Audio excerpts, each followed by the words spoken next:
What up? And welcome to another episode of From the Script to the Screen.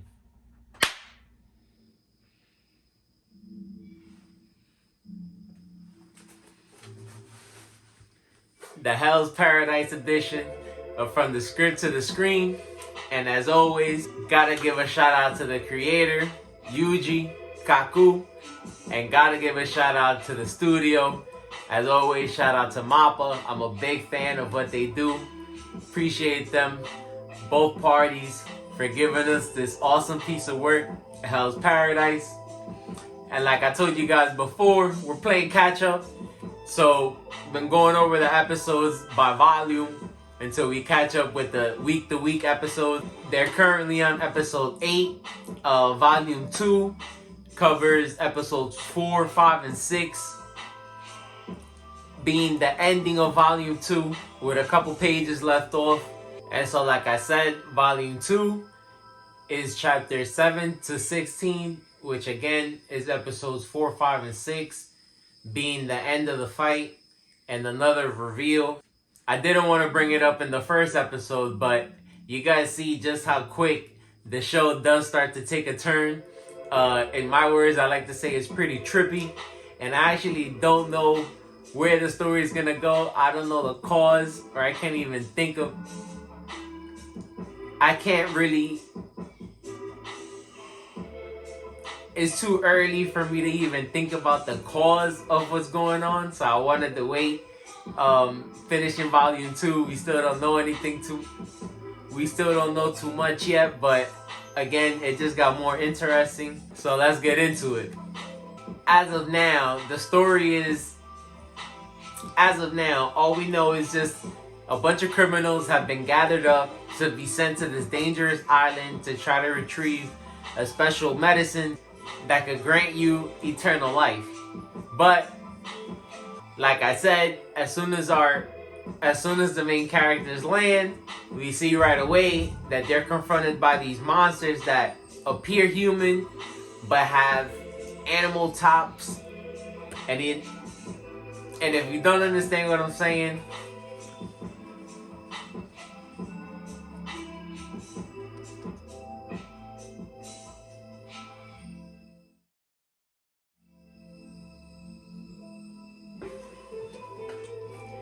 off rip, I gotta say it's something I enjoy seeing. Like I said, pretty trippy. I didn't expect to see monsters of this form on the island. You could always expect to see monsters or something, of course, in anime, but here we see that, like I said, these monsters appear to be human, but one has a fish head. We've seen huge squids and just other abnormal looking creatures. So like I said, the story started pretty trippy as soon as we got done with the first volume. Now in these chapters, you do get introduced to more characters. We get a more in-depth look to some of the criminals that we saw on the beach. We get introduced to Yuzu, and like I always say, I'm gonna butcher the name, so I'm gonna try to give him short-handed names so it doesn't sound so bad. But Yuzu is also a ninja, just so happens to be a woman.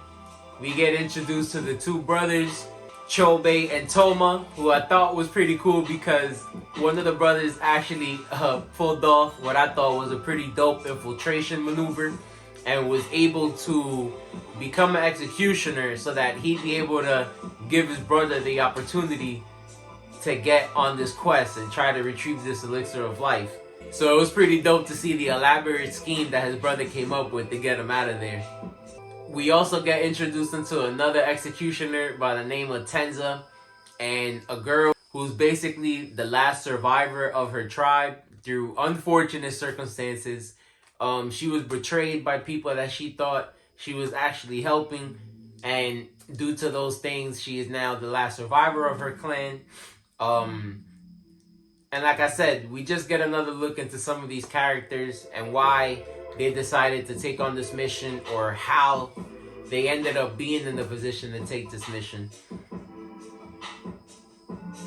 So it's pretty cool to get introduced to some of these characters right away.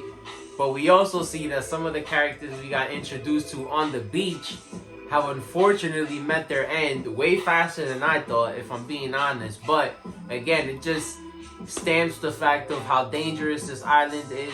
We already knew off rip that no one has made it back, and like I said, the monsters are trippy. We've seen how some of the insects also resemble humans but are very deadly. They have a poison and are able to basically either render somebody unconscious, or as we see, inflicts them with the disease of them turning into basically human, or I would say living plants. So again, the island has many forms of danger, let alone they also have to fear each other. Again, these are criminals, air quotes, that are on this island. But with all that being said, Volume 2 does end on a big note. We know that Sagiri and Gabimaru have a, I wouldn't say strange relationship, but they do respect each other in a way. And even though they haven't known each other very long, they've helped each other see a different perspective when it comes to life. So they've helped each other grow. And so at the end of Volume 2, like I said before, they're also on an island with criminals. And we see that one of the biggest criminals possesses a threat to Gabimaru and to Sagiri. And so we see them fight together at the end of the volume, end of episode 6, which I thought was pretty cool because we see just how much of a problem Sagiri is. We know that she's overcoming some things, and she is in a field, if we're being honest, that doesn't necessarily respect her at this point.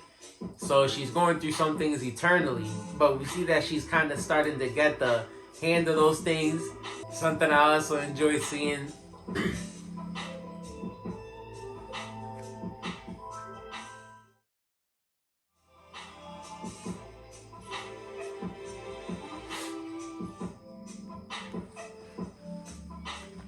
Because like I said, we see some of the growth in Sagiri in this volume. And this person that they're fighting, Roku, shorthand, so I don't butcher his name, is one of the most scariest looking criminals we were introduced to from the get. And when we see his upbringing and get a look into some of his memories, we see just how much of a danger he is. And so even though Gabimaru is pretty strong himself, and like he said, has gone through extreme conditions to have a very formidable body, we see this giant Roku able to have the upper hand on Gabimaru physically, no problem. So he's a big threat, but by them working together and also working smarter, they're able to get the upper hand and win the fight. So it was pretty cool to see these two work together. And why I said that the volume and episode 6 ends on a cliffhanger is because this whole time, again, even though we've been seeing nothing but monsters and dangerous insects, we see the characters stumble upon a village. And so even though there hasn't been many showings of humans on this island, there has been some. Now seeing an actual village could lead to answers. So volume 2, again, pretty satisfied with it. The story is definitely kicking off, and we'll see what happens in volume 3. I should be caught up by the next episode. I'll cover episodes 7 and 8, see how much they get into volume 3. But with that being said, again, as always, let me know what y'all think. Let me know if y'all enjoying it. Shout out to Mappa. Shout out to the creator, Yuji Kaku. And we out of here. Peace.